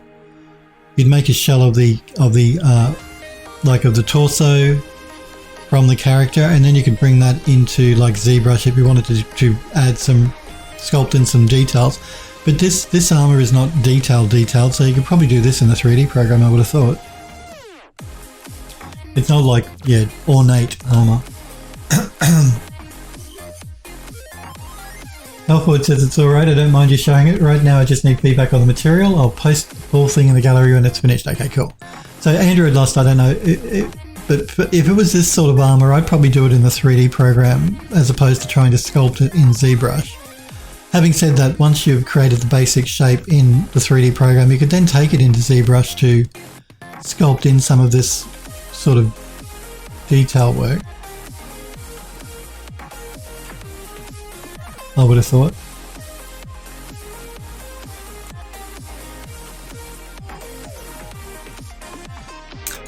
But the gun is looking really cool. I love all this detailing you've got going on in the wood here. I like the roughness of the metal and the distressing you've got going on around the edges of the metal here. That looks really cool as well. I know you've got another image here, so we'll just check that one out.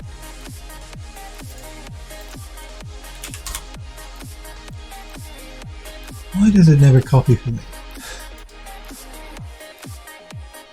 Copy link, that's what I want, not copy image. Yeah, looking really cool. And I think you guys were discussing just adding some wear around the trigger.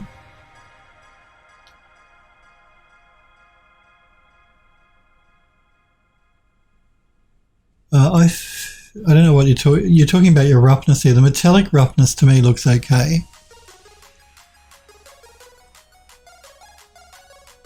Not being overly familiar with guns either myself. I'm just not sure whether the wood might be a bit, the normal on the wood might be a bit strong. I could be wrong though. And yeah, just adding a bit more distressing around the trigger thing, the trigger. But like you have here for the this part of the, is it the magazine of the gun? So some distressing like that around the trigger area would look cool.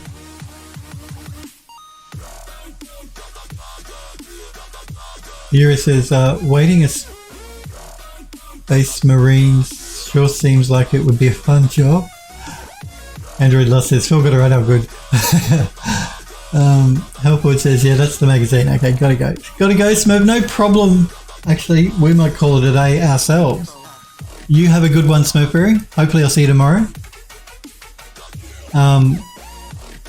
We're going to call it a day as well, but I love what you've got going so far, and Hellforge is looking really, really cool. I love this damage you've added to the wood here as well. It's very cool. And see, from this angle, the actual normal on the wood looks fine. So it could just be the angle of the light here, because here it looks fine. Really nice work. Looking really cool.